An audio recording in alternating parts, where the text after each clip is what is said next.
the first to know Nsem-Pii TV. Obviously, for on my henny, your Jubilates, and then a video for Atanasi and then Anopay. Na penny for and summer one air broso and then Anopay dear. Ama a suspended Chief Justice Gertrude Torkonoo said young Kwana Chese Ashana from Emma. Say acting Chief Justice Baffle Bonnie and I just say a jack a gunichim wadre. And saying, say, I'm no say petition be Abba Abontain. I what could do John Dramani Mahama na Kasana or not so shetri a Chief Justice Gertrude Torkonoo every honor. And him say, a Paul Baffle Bonnie or Nsem-Pii or no crady, a acting no crown, ya deno a. Na say ni pay acting puna ye the petition akwose Nsem-Pii wo ye. Near the baby a Chief Justice Ankasa, and in a second, a sample ye begin on my gun. Says he, I'm no say Paul Baff Bonnie, our way acting Chief Justice. They say petition, I could do John Dramani Mahama. I also I was so as the same no say petition on the evening and say Paul Baff Bonnie being every as acting Chief Justice or Nsem-Pii or much as unqualified Ankasa. They say the no say, Union is only just a Ghana Bar Association and now one president. In December 2, just say Chief Justice Gertrude Torkonoo the suspension. I was said John Dramani Mahama a before na in fact a revoke his suspension on the autonomous. Na mameno esan betna agwano so as Chief Justice ewo on my Ghana muha. Na in fact Baff Bonnie die on Nsem-Pii and no na chese enne on my ni odubu wa chine na be afotena ase no. Omo dia tudwa ana mo pense ensem.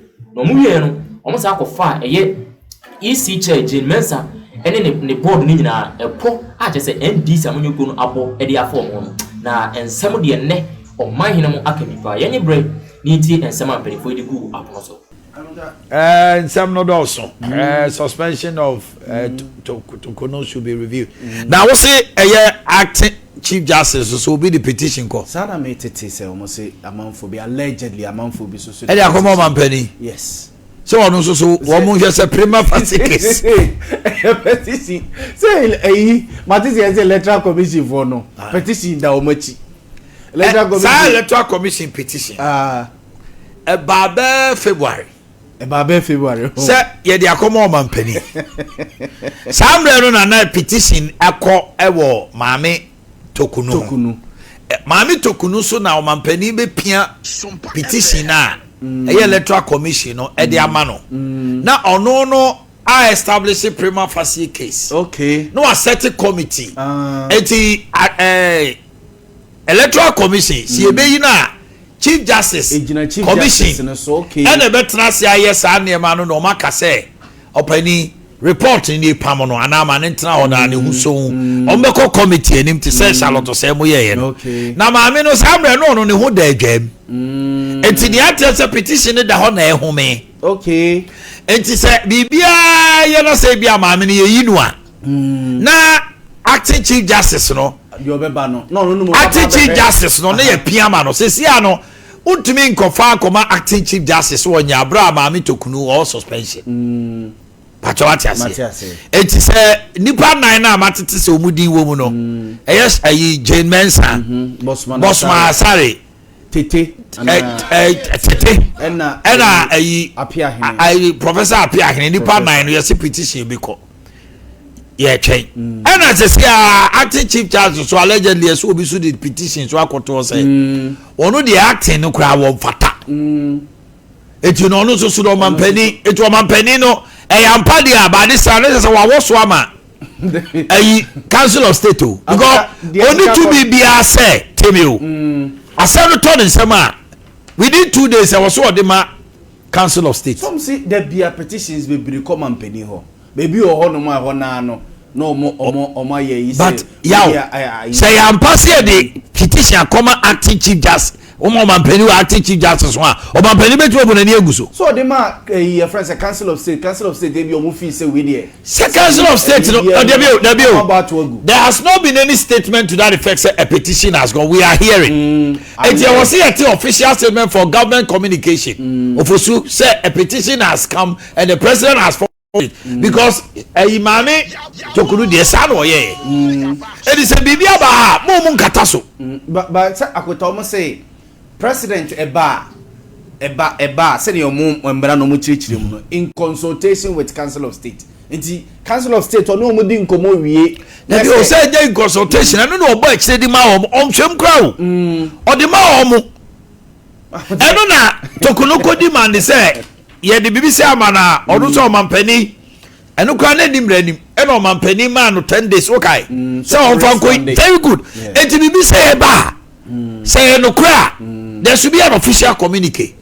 They can't put it aside. Say a petition has come. Yeah, come and penny obia no so be forward. Baby oh. Yow, mama gas them cho. Say any ka ban ne be petition aban. Yow, petition pa when it involves certain high power people, you can't throw it aside. Over kai a petition. What they call Torkonoo hono. Mama no. Professor Azan. Yeah, koku Nimfuso here and said the law says you cannot post it. It should not be in public. And on we are to public. And the BT Mrano. That was the only avenue I made Kufado entimi am pia. Gonna a boom raso. To wait there say betowa. Baby, you have to forward it. Who the kasa president between kasa or no? Or hey ni emo. Nani akota baby kono de koma omo a no maka chense mo so. Enti we no what they call and our fan call. You obi o ho no mo a se we your adwini se wo pia so a. Yeah we be say say wo de akwa na fan call. Omo de kwa e bo my council of system opening so. No prima facie has been established. Yeah. There are many of them that goes. But there wouldn't call we no. It involves acting chief justice or to a chief justice krata. How can you can't hide it? Say no cry. They should go through the process. Ebase ya akota se kobaso no so no say ba ku ye ba ye kura ye nkanwi. So hu na se we so yesa wo so akwa. Na ye say the law is the law. Yes. Na kama mi chief justice Mwanku Osu, who said the law is the law, and we press conference. Yes, said the law is the law. No, from there. The law is not being the law. Yahweh. If the law is really the law, Timmy. The law has certain precepts and certain conditions it has to meet to become a law. Yes, certain there are certain principles and there are certain tenets that guide rape. Your case will be a rape will be your ingredients be say we constitute rape, we constitute defilement. If those ingredients are not met, you cannot conclude say will be a rape. It law now no do to can what's your materiality. It is a law. If the law is really the law, I can chief justice in moi. No mrani guni kuku. The Muslim no osu. So the law is not the law. But you are saying the law can be twisted by a powerful hand. Momo. I can say come am here with those rules. As I tell you, they gonna form mrani any more here. Then what? I can say much there. Say they make a demand. Mrani uche. Abuja mumro yekume. Uzu na sika ikura. Ghana is sweet oh. 2007. The democracy since 92 no. In terms of voting no, it has experienced a lot of changes. If you say one, a yakoto banako runoff. Once a new will be that. That's right. 2000. That's right. The 2008. And our Supreme Court see that a as after 2020. What I say, so we have become normal with that aspect. But when we are normal, is normal to us. What I say? And to me, point in say, and another ye say, Electoral Commission if you want. Now at that time it was new to us. You see that. But this time around, the Electoral Commission be yes, I want because the president. But you do me, I do you be say. But Nami will say there no. ABC that. Especially these three arms of the government say the executive, which is the president, the legislature, which is the parliament. It's more of an impeachment. What you say? So. And the constitution is quite for so a sample inform in some way, you know. You so Speaker, if you say a trouble in the two, you need for order. Even see that. Even last parliament, and I Babi split or hang in a crown. Babi was able to sustain his 4-year money. Now, Omampani bien no Ghana hire to Obama since in the tour. Seven, a more born from Ghana for say, but to them from even a minister. which is Kenufurata, the party Makra sorry Tiano. Abana Pene, I'm opposition for censorship, whatever motion go when there. I'm a man sound support to myself with you. And you say, Cassia, you will be everywhere. Yana Edding, say a better say, you know any person than Chief Justice say, you need free. Share mammy will say, this particular Chief Justice. Also, another time when you be. A man another so consult to council of state whatever. Eventually, more nullify Nina Mamma. Say a professor as I did. Now, you know, public notice. No, where's so Abba?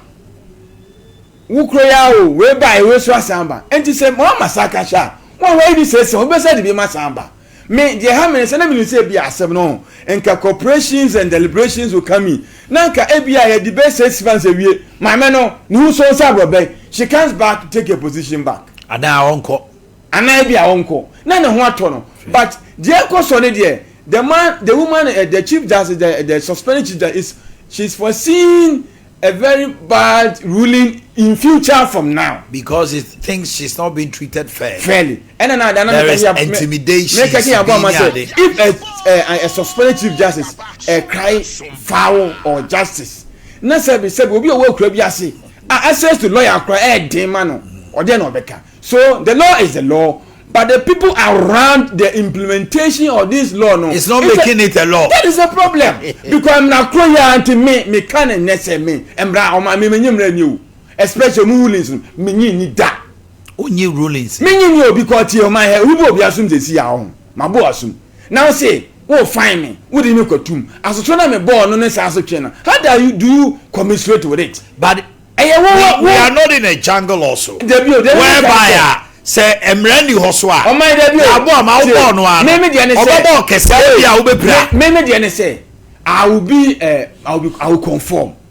Me person na bia baba bedini because the moment man be di me pe no. Enipa na man ko ho no wo dey ope. And to me ni be say inside. And anti me dey. I don't want a situation that say me dey masem kura ko ba bia na say obi me dey masem ma me because the moment enipa be dey masem. Obi. Yes. They first came to murder judges with a gun. Now they are murdering judges with a pen. Me pacho. They are using the pen to destroy lives. Because history is replete with their actions and their ideologies, their violent nature. And now you're 43 years exactly. June 30th. Uncle for papa and uncle for mamenom. You come ya. That is their history. How many kun? Me pacho. So we kwa history lesson. Wa kwa your history lesson. Me come as. No say PNDC asem na okay. PNDC ne kun judges. Under the PNDC regime and no, if under under then how can is it above or what? Under NPP. If not under, is it above? You kuno. And others. Wait, argue. We argue. Ghana. Ghana. So be now Nakako Bono. Yes, we under Mahamanti. Carbon. Is that what you are saying? That is what you are saying. No, that's not what I'm trying to say. There is history. And there is history, and there are actors of the history. And your party members were the actors of the history. Don't change it. At the time, don't change it. Don't change it.